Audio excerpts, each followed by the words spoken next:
Welcome back to DCB's weekly college football recap. All right, it is that time of week again where we sit down and both reflect a little bit on the week that was of college football week 9, as well as look ahead to some of the biggest games of week 10. No real headliner matchup this week, but sometimes those slates give us the most chaos out of all of them. So we'll see when we get to that point of the show, but I'd like to start us off by just saying a quick thank you to everyone who has been so supportive this season, not only listening to this podcast. I hope that those of you who have been listening to the podcast have learned something and that it's helped you make some successful wagers this year, but especially over on Twitter in these spaces. Y'all have been showing up so consistently so far this year. It's been a ton of fun. It's been much more interactive than previous seasons, and I hope we can continue that down the stretch. Another very successful weekend. Really got back on the horse this Saturday and found a lot of winners for the people. So, looking to keep that momentum going as we head into week 10. But first, let's dive into all of the biggest and most important takeaways from week 9. This was another week that began on Tuesday night. The Conference USA exclusively played their games on Tuesday and Wednesday this week.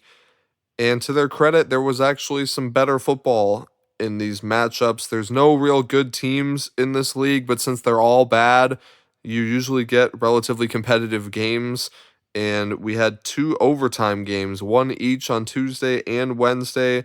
Western Kentucky went on the road to Louisiana Tech and won 28-27 in the extra period without their quarterback. MacGyver did not play in this one, but an admirable job stepping in by Rodney Tisdale Jr. The freshman had a solid enough game, and it seems like it's more about the Western Kentucky system rather than the individual player. They always have a productive player at quarterback, so some great line value to be had in any situation where they might have a backup because, again, you just trust the system and whoever's out there will give you a decent enough performance. The other overtime game was Wednesday night with Missouri State going on the road and picking up another win at New Mexico State, 24-17. New Mexico State to this point has played the worst strength of schedule in the entire country. Really no notable opponents on there despite a 3-4 record, so definitely a team I'll be looking to fade for the rest of the season. Not only do they have tough Conference USA matchups coming up, but they also have to travel to Tennessee on October 15th, which is just a brutal, brutal matchup. Not a lot to look forward to for the Aggies. Thursday night provided one relatively entertaining game, also between 2 bad teams. This one was in the Sun Belt, and South Alabama went on the road and got their first win against an FBS program this season by 7 points at Georgia State. Georgia State also falls to 1-7. They were playing once again with a backup quarterback in this game. He actually performed quite well. They've seen some flashes out of Cameron Brown in the last couple of weeks. Unfortunately, there's just not a whole lot of talent around him, especially defensively. So this was truly a bottom feeder matchup in the Sun Belt. Not too much to discuss there beyond South Alabama getting their first FBS win. 2 of the 3 games on Friday night were very non-competitive with spreads over 20 points, with North Texas and Boise State both easily picking up wins on the road. But there was a very entertaining game in the ACC between Cal and Virginia Tech. This one went to double overtime, and it really was back and forth throughout the game. VT went up 10-0 and really looked like they were going to control the game throughout, but Cal flipped the script and led the game 20-10 by halftime. Virginia Tech spent the rest of the game attempting to come back and did eventually force it to overtime in the fourth quarter.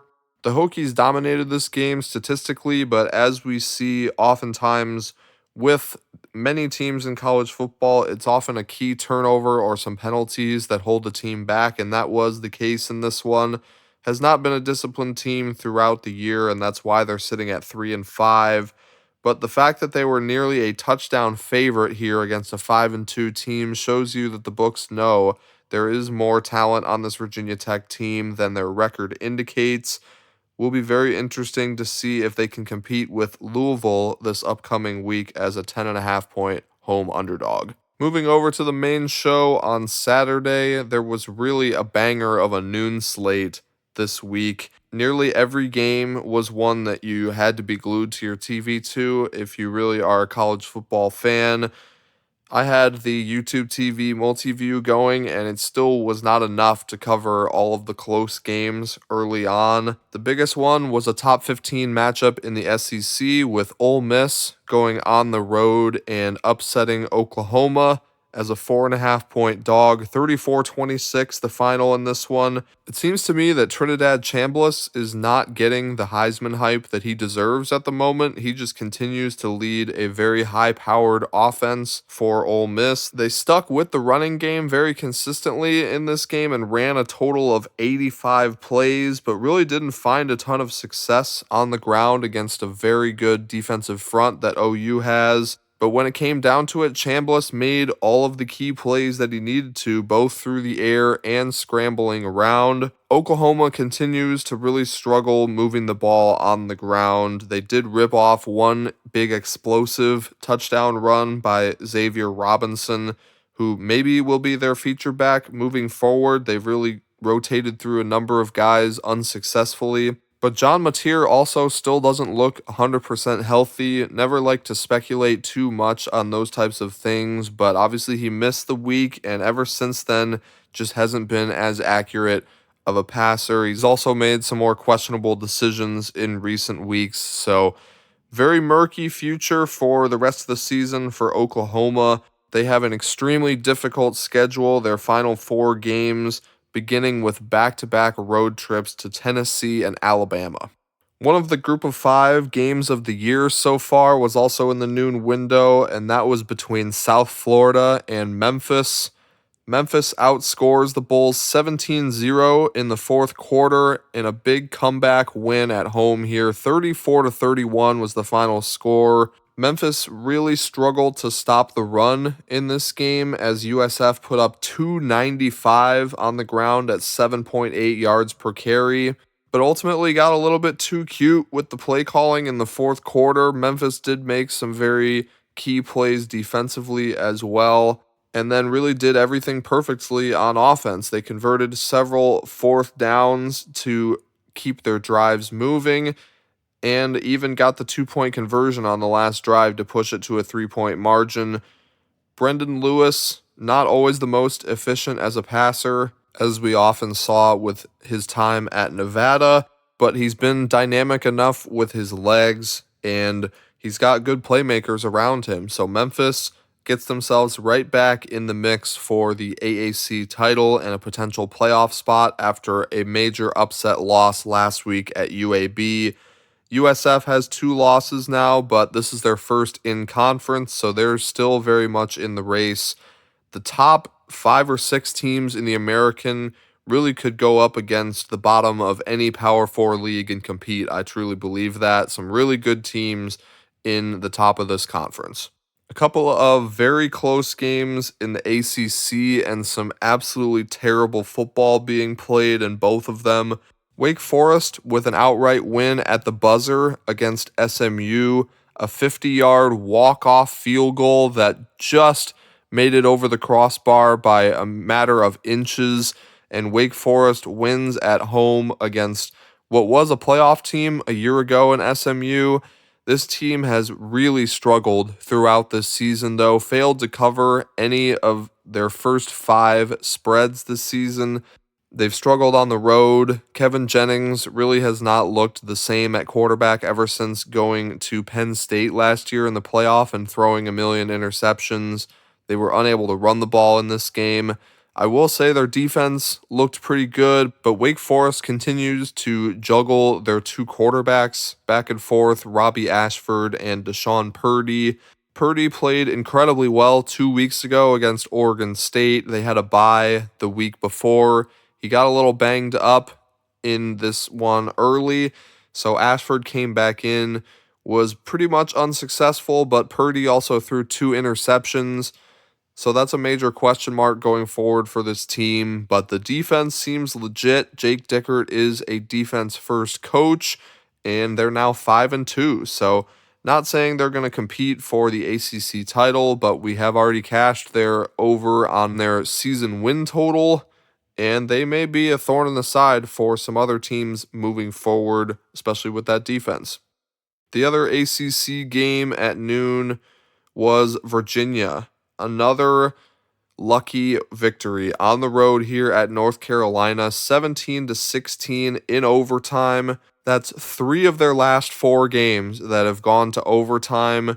They've now won 6 straight games, but are just scraping by the skin of their teeth against really some not great opponents. North Carolina is a very bad team. Washington State's really not great either and didn't play well against them last week. They ran it for just 1.7 yards per carry, and for as much talk as there is about Chandler Morris, that's really the strength of this Virginia offense, is running the football, but they haven't been able to establish the line of scrimmage nearly as well the last couple of weeks, and Morris continues to be turnover prone with another interception in this game. This was another one that North Carolina really let slip. They fumbled at the 1-yard line for the second time in as many weeks. Obviously had the critical fourth quarter turnover against Cal, and then they also threw an interception to end this one at midfield on their final possession of regulation. So not much to look forward to for North Carolina, I wouldn't say, for the rest of the season. They've fought hard the last couple of weeks. I'm not sure how much they're going to have left. They do have another opportunity this Friday, hitting the road against Syracuse, another team that's really struggling right now. They will be about a pick 'em in that game. So the book's just telling you good luck if you want to bet on this one. Flip a coin and decide which one of these horrible teams you want to place that wager on. I personally would recommend staying away from that one. A couple of competitive Big Ten games in the early window as well. Also between some of the lower tier teams in the league. Rutgers got their first conference win by 3 points on the road at Purdue. This Purdue team really feels like they're much improved from a year ago, but they've now lost 6 straight. They just cannot seem to figure out how to close any of these games out. They outperformed Minnesota on the road a couple of weeks ago in the box score, but lost that game by 7. And now this one against Rutgers, they really just handed this one away, led 10-0, 17-7, and then the second half just completely fell apart. Allowed Rutgers to score 2 field goals in the final 65 seconds to tie and then eventually take the lead as the buzzer sounded. So big win for Rutgers, another choke job for Purdue. I feel like this team is more talented than their 2-6 record, but again, when you're not used to winning games, you're going to have to learn how to close them out, and that is clearly still a process for this Purdue team. And the other matchup in the Big Ten, I guess you could say this is between 2 teams higher up in the standings. You don't typically think of Northwestern and Nebraska as a big game in recent years, but this was a matchup of 5-2 teams. Nebraska hangs on and wins 28-21 at home. This is a very competitive game throughout, and had Northwestern quarterback Preston Stone not thrown another 2 interceptions, I think they may have won this game. They really ran the ball very effectively throughout. That brings him up to 9 picks now for the season, though. Dylan Raiola was really pretty ineffective for Nebraska. This is now back-to-back weeks where he's thrown for under 200 yards after going over in 5 of his first 6 games. Nebraska's offensive line continues to be a major issue, but these are 2 well-coached teams, 2 head coaches that may be in the market for better jobs this offseason. And Northwestern in particular is still overachieving at 5-3. They've already cleared their win total for the season and will have some opportunities to add some more, including against Minnesota at home in a couple of weeks. The only notable game in the early window that was not close was, of course, the matchup involving Indiana. The number 2 team in the country just continues to roll with a 56-6 win against UCLA. The Bruins were everyone's favorite upstart team the last couple of weeks, and they were looking pretty fun on offense. Indiana just absolutely shut it down this week. They are incredibly dominant on both sides of the ball. They continue to be, and I don't think anything is going to change unless some major injury happens. Indiana just looks bored when they play these teams, even as they're blowing them out. It's been the same thing this year as it was last year. Any inferior opponent that Signetti and the boys face, they just roll over them. And 47 attempts on the ground in this game compared to just 22 passes for Fernando Mendoza. He really got to just have a nice, relaxing day in the backfield while his running backs did most of the work. We'll see how UCLA can respond now. Obviously, they were flying high the last couple of weeks after firing the coach and getting a bit of a momentum boost with the interim. Let's see if they can recover now that the vibes aren't as high. As we move into some of the earlier afternoon action, there was one game in the SEC toilet as well between two winless teams in conference play.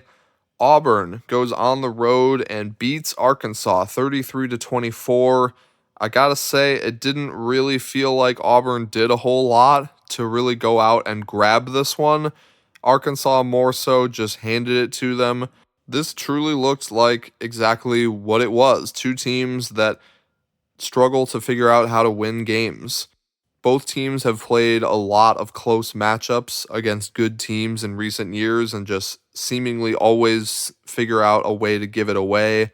Auburn's quarterback Jackson Arnold threw a pick six right before halftime to give Arkansas a 21-10 lead, but ultimately it was Talon Green throwing his third pick of the game that was returned for six by Auburn in the fourth quarter that gave them the lead. They never looked back from there. And if we zoom out a little bit and look at Auburn's schedule looking forward, they've got 4 games left. Home games against Kentucky and Mercer that really should be wins. That would put them at 6 for the season. Then they've got a road trip to Vanderbilt sandwiched between those, and obviously the matchup against Alabama in the Iron Bowl to end the season in Jordan-Hare Stadium. If they can win one of those 2 big games and finish at 7-5, that may be enough to buy Hugh Freeze another year, especially with how many other programs have already fired their head coach. There's just so many openings out there and so many teams spending a lot of money to buy out their coaches. We'll see if Auburn wants to join that list. I think there could be a case to be made, especially when you look at a couple of these games that they've lost that they feel they were outright robbed of by officials. Their words, not mine. But if they go 7-5 and feel like they should have gone 9-3, I think Freeze will be back for another year. So not sure if that's a good thing for Auburn fans, but increasingly I think teams will start to look for excuses to keep their coaches rather than reasons to let them go. Quick shout out to a couple of double-digit underdogs in the group of 5 that won around this time slot.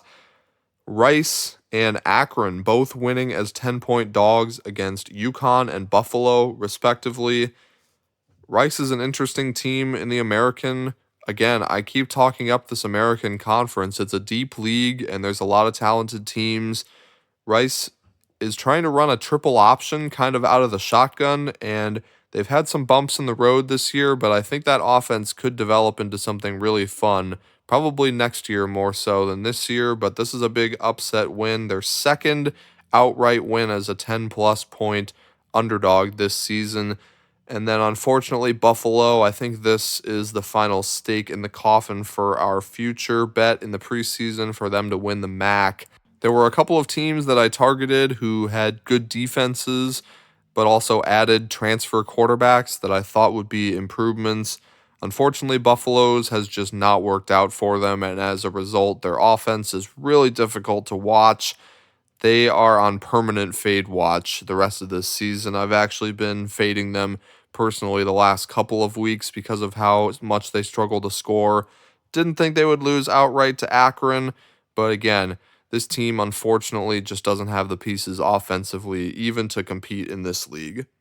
Couple of games in the afternoon window, both fitting a specific system that people love to bet, which is a home favorite against a ranked road team. Washington was favored at home against number 23 Illinois. Iowa State was favored at home against number 11 BYU.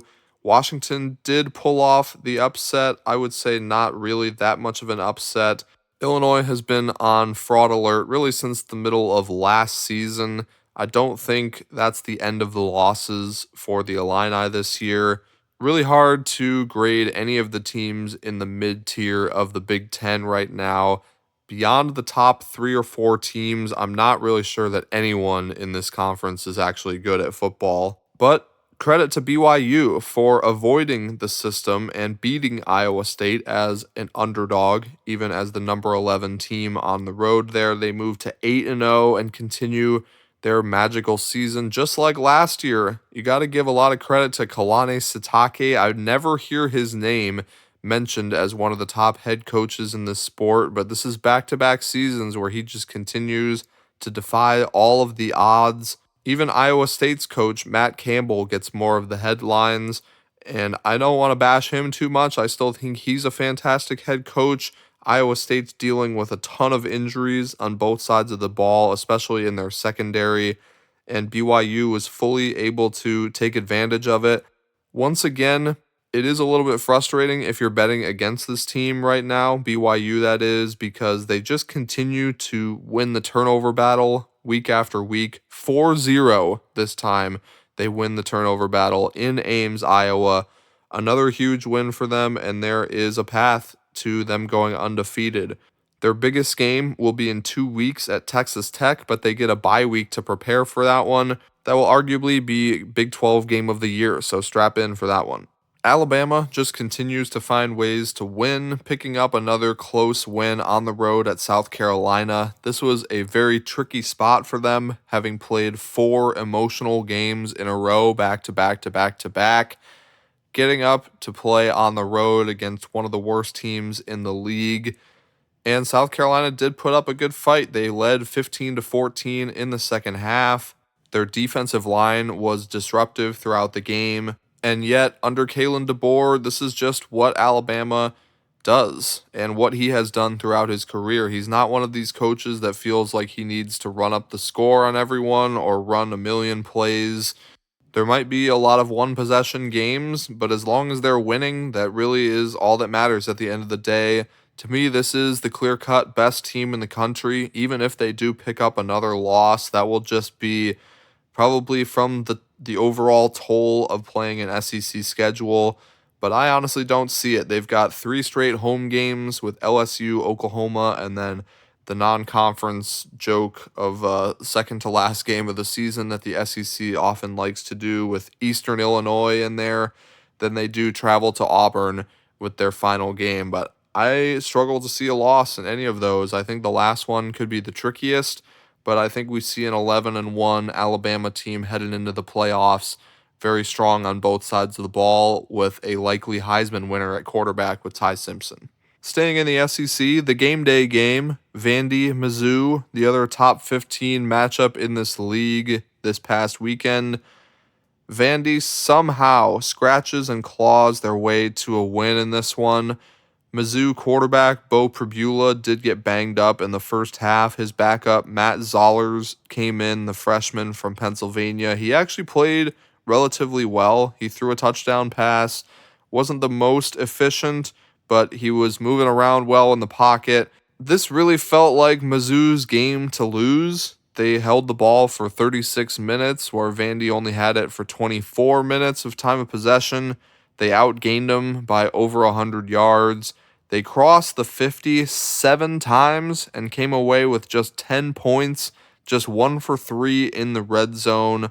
Got stuffed on a key 4th and 1 inside the Vandy 15. And they will really be kicking themselves for all of the opportunities that they gave away in this one. Ton of credit to Vandy, of course. Once again, another big ranked win here at home. They moved to 7-1. And in terms of the odds, they're about a coin flip now to make the playoffs. I think they can still afford one more loss. and get in there. They've got a big road game this upcoming weekend at Texas, where they are just a 1.5 point underdog. We'll talk about that game a little bit more coming up. Got to give some quick credit to the Iowa Hawkeyes. This team is not explosive offensively, as we know, but they just continue to dominate in the Big Ten. They moved to 6-2 with a 41-3 rivalry win over Minnesota. This was supposed to be a close, low-scoring matchup, and it just did not turn out that way. Their defense absolutely smothered everything Minnesota wanted to do, holding them to 133 total yards in the game. They forced 3 interceptions. This is looking like one of Kirk Ferentz's best coaching jobs, and who knows, maybe Iowa could be a team that sneaks into the playoffs, especially if they're able to beat Oregon in 2 weeks. They have a bye this upcoming Saturday. Cincinnati continues to roll with a 41-20 win over Baylor. They move to 7-1. I will caution you guys now, though, if you're looking to jump on the bandwagon, their schedule is very backloaded. They've got a trip to Utah this upcoming Saturday. They've also got BYU coming to town in a couple of weeks. They've got a road trip to TCU. So Cincy, 7 straight wins now and 5-0 in the Big 12. Impressive, of course, but I think it's about to change in a big way. A lot tougher schedule the rest of the way. An absolute miracle win for Texas on the road against Mississippi State. This looked like they were dead in the water for most of this game. Mississippi State led 31-14 in the fourth quarter. Texas ends up scoring 24 points in that final period, including a 79-yard punt return by Ryan Niblett with 1:47 remaining to tie the game.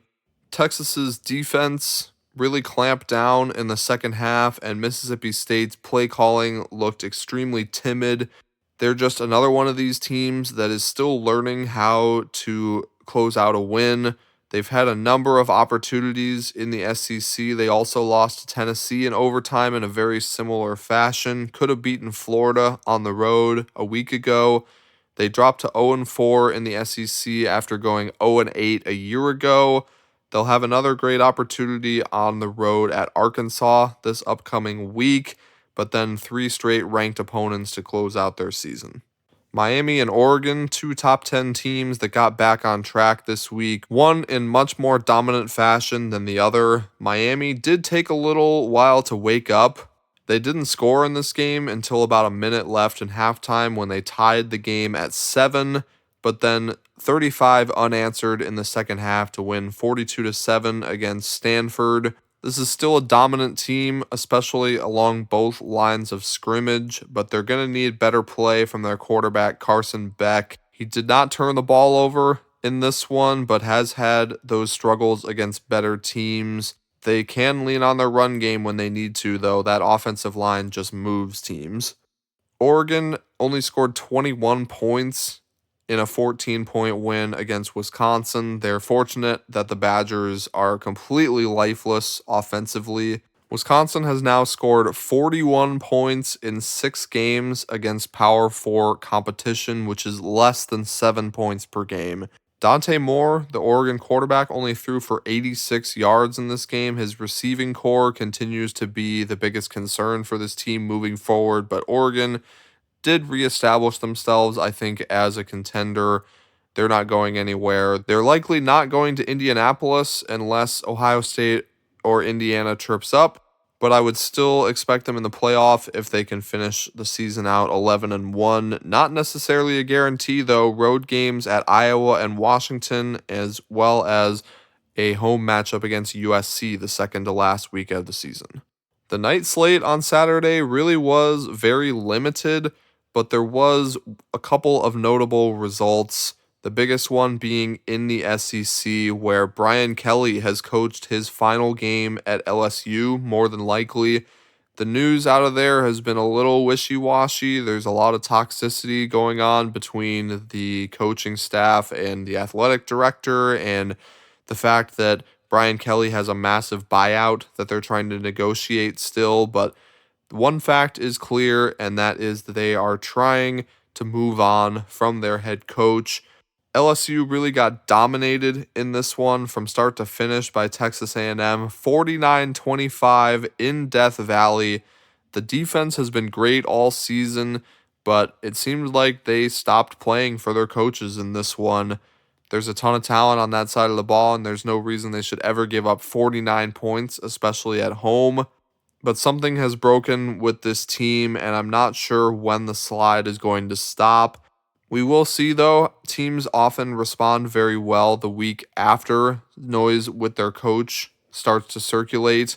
Texas A&M is a legit national title contender, and as I always say, week after week, they've shown something very important, which is the ability to win both in shootouts and in grinded out matchups. So doesn't matter the type of game, A&M can beat you, and they absolutely curb stomped LSU in Death Valley in this one. All props to them, and a lot of criticism heading LSU's way. I'm not going to pile on. You'll see everyone around the national media talking about LSU this week. I love them in the preseason. I thought that they could perform better despite never being the highest on Kelly. I thought his assistants and his players would be enough to put them in the national title conversation, but at 5-3, this loss is going to knock them fully out of that conversation, especially with how many other great teams are at the top of the SEC standings fighting for those positions. I think there's going to be minimum 4 SEC teams in the playoff, possibly 5, depending on whether Notre Dame takes a spot or not. Another one of those teams that's still in the conversation is Tennessee. They put up 56 points in a road win at Kentucky. Their offense continues to roll. Their defense continues to have a lot of issues. So we'll see how that matches up with OU, which is kind of the inverse of that this upcoming weekend. Tennessee has played a pretty easy schedule. They've lost their 2 toughest games to Georgia and Alabama. This one against OU this weekend is going to be the biggest test for them. They still have to go to the Swamp, and then obviously against Vanderbilt, the final week is no longer a gimme. So Tennessee's schedule down the stretch looks a little bit harder than maybe it did in the preseason. Still easier than most SEC teams. They've got to win out to make the playoff, but there is a distinct possibility of that. Major Big 12 result in the late night was Houston going to Arizona State and pulling off the outright win, 24-16. This comes just 1 week after the Sun Devils upset Texas Tech and gave them their first loss of the season. This is just kind of how things go in the sports world, and it's something to keep in mind when you're wagering on these games. You got to zig and zag. You've got to understand that teams have highs and they have lows. Arizona State was clearly in a bit of a letdown spot here off of their biggest win, and Houston came to town prepared, and Willie Fritz continues to be one of the best coaches in college football for Houston. They ran the ball relentlessly in this game, not really for a ton of huge yardage, just 4.1 yards per carry, but 48 attempts, including 21 by the quarterback Connor Wegman and 20 by his running back Dean Connors. The two of them just physically imposed themselves against Arizona State's defense. 2 really solid defenses featured in this game, but it was Houston's that really controlled it throughout. Arizona State made it look a little closer than it was in this game, but Houston led 24-0 going into that final quarter. Congratulations to everyone who listened to our offseason preview, especially of the Big 12. Our future bets in that conference are looking phenomenal, especially with Houston. Our biggest bet of the offseason was Houston over 6.5 wins. They moved to 7-1 with this result, so that cashes for us in week 9. We also have an alternate line with them to go over 7.5, so they'll have an opportunity to do that next week against West Virginia. We've also got a major long shot sprinkle with them to participate in the Big 12, not only to win the title game, but just to play in it. So both of those very much alive, and Houston continues to overperform under Willie Fritz. They are in the AP Top 25 for the first time this season at number 22, and as I said, will host West Virginia this week. That'll do it for the recap. Now we turn our focus ahead to week 10. This podcast will be dropping on Tuesday, so games start also on Tuesdays. Y'all got to be locked in for a couple of these because we got some weekday bangers. Starting tonight with James Madison traveling to Texas State. This might be one of my favorite Sun Belt matchups of the year.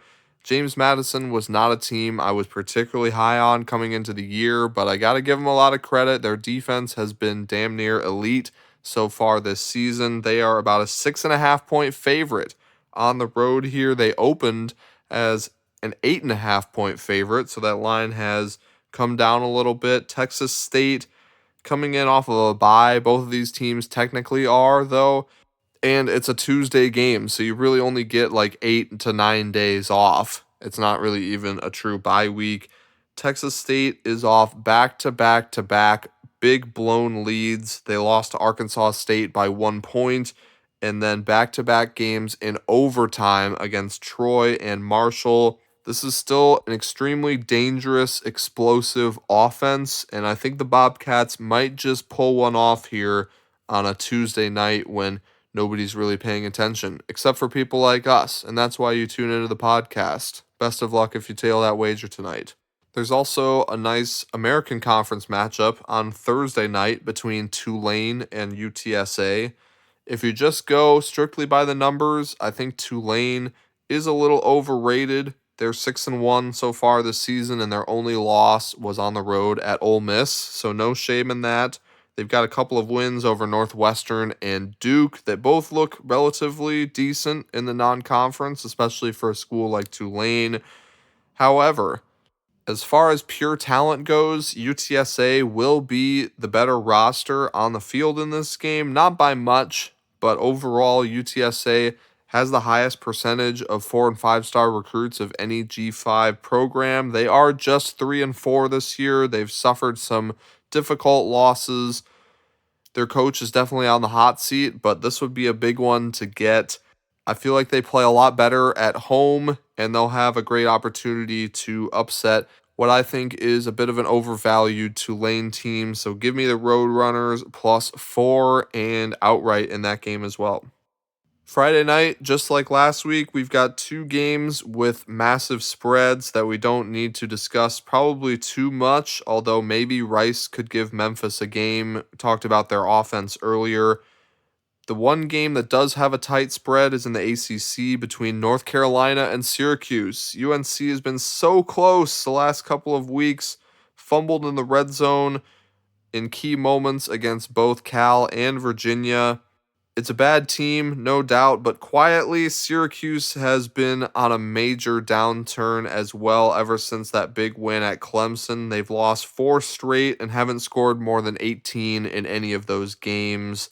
This is going to be probably some really bad football, so if you're into that type of thing, definitely tune in and get your popcorn ready. This feels a lot like SMU Wake Forest, a game that featured 8 turnovers on Saturday. Wouldn't be surprised to see that type of result again here. Moving to Saturday, we have Penn State going into Ohio State. I'm only commenting on this because of the spread. Ohio State is now a 20.5 point favorite. This line would have been about 3.5 in the offseason, if you can believe that. So you're getting technically 17 points of value with Penn State, obviously without their quarterback, without their head coach, without any of the vibes that we expected them to have with this team. They've lost 4 straight. They will be coming in off of a bye. I do think that their defense is going to put up quite the fight in this game, though. So give me a lean to the Nittany Lions at the 20.5. This could definitely go sideways, though. So definitely don't go putting your IRA on this one. As I said earlier, we've got a top 20 matchup in the SEC with Vandy traveling to Texas as just a 1.5 point underdog. Texas was the number 1 team in most people's power ratings coming into the season, and now the sportsbooks are telling you that they would be an underdog on a neutral field against Vanderbilt. I know that's probably hard for most people to believe, but I truly believe that Vandy really is just the better team. They've got the better offense, they've got the better scheme. For as much as Sarkisian gets credit for his play calling ability for Texas, he has not been that creative this year. And I will say a big reason for that is probably because he doesn't feel he has the personnel to really run the stuff that he wants to. But Vandy does have the personnel. They have a fantastic offensive line. They have good running backs. They have one of the best tight ends in the nation in Eli Stowers. And they have a 24-year-old quarterback that makes all the plays that he needs to because he's got a ton of experience under his belt with Diego Pavia. Texas defense will be probably the best one that Vandy's seen so far this year, but their defense has really been starting to stand up in SEC play as well. Strong lean for me to the under with the total in this game, but I also like Vanderbilt to win in Austin. There's another huge game in the American title race to go with that Tulane matchup on Friday night. This one is on Saturday, but we've got 7-0 undefeated Navy hitting the road to Denton, Texas to take on the Mean Green of North Texas. They are 7-1 with a home loss to South Florida a couple of Fridays ago, but they really have been dominant, especially at home outside of that matchup. Strong lean for me to the home team once again. Navy really just has not impressed me too much with a very, very weak strength of schedule. They've really struggled the last couple of weeks against teams like Air Force, Temple, and FAU. A game I could not be less interested in betting from a side perspective, but one that I think should be a highly entertaining matchup is Duke against Clemson. Duke is a team that is just impossible to trust. Their two biggest games this year, they've had it right in front of them, and they've just made countless mistakes in key moments. Manny Diaz just continues to be a liability at head coach, in my opinion, for them. And then Clemson on the other side has been a team also impossible to trust this year. A ton of expectations coming into the season, and they have just underperformed each and every one of those. I do love the over in this game, though. Both of these defenses are horrible, especially their secondaries. Two good quarterbacks, especially Mensa for Duke. I think this will be one of the more fun games of the season in the ACC. So give me Duke Clemson over. Number currently sits at 55.5. We'll see where it goes by Saturday. Another ACC matchup, this one in the mid-afternoon slate. Louisville travels to Virginia Tech, a team that really has struggled for most of this season. But as we've seen in the ACC, there's just not a lot of separation between most of these teams. I think this is a prime letdown spot for Louisville coming off of their huge Friday night win last week at Miami. They already sleptwalked a little bit through the BC game this week, and now they got to go to Blacksburg against a team without a head coach. Strong lean to the plus 10.5 with the home team. Major Big 12 road test once again for Texas Tech. They lost on the road their last time out at Arizona State. They will get a chance at redemption against Kansas State, a team that seems to be resurging a little bit in the second half of the season. Obviously started 1-3, including a loss to Army, but they've scored 34 plus in 4 straight games. They easily could be on a 4-game win streak if not for some controversial calls at the end of the Baylor game. Really dominated their rivals Kansas this past weekend, 42-17. And yet I'm still not sure that people have properly adjusted their expectations for this team after the slow start. I expect a dogfight here between them and the Red Raiders. As we said earlier, Virginia has been one of the more fortunate teams in college football. They just continue to squeak by week after week. They're now up to number 15 in the AP poll and undefeated in conference play. However, there's been some major line movement against them this week. They travel across the country to face the California Bears, and they opened as an 8.5-point favorite. It is all the way down to 3.5, and we are recording this on Monday, so still a long way to go before this game kicks off. If it gets under 3, I think I may have to roll with Virginia, but it's purely for the value perspective. But Virginia, as I said, is definitely due to trip up here. I'm not sure that this is the week, but the fact that this is down to 3.5 tells you what the books think about this team. They're certainly not as good as their ranking. And even though everything looks like there's a clear path to 11-1, I still firmly believe that they're going to lose another game before the end of the season. We'll close this thing out by just briefly discussing two ranked on ranked matchups in the night slate for week 10. We've got one in the Big 12 and one in the SEC. The Big 12 game kicks off late at night. This will be Cincinnati traveling to Utah for a 10:15 Eastern Time kickoff. I think that gives Utah a significant advantage here. As I said earlier, I think Cincinnati has kind of been preying on some of the easier Big 12 competition. I'm still not entirely sold on this team. Utah has been extremely dominant in their 6 wins. They easily could have beaten BYU, just really struggled on fourth down in that game, and then they got dominated by Texas Tech. But outside of that game, they've looked very good on both sides of the ball. I expect them to control the line of scrimmage with their offensive line, and I think there's good reason why they're now a 7.5 point favorite. That line continues to creep up after opening at 6.5. I would expect it to get up even higher by kickoff.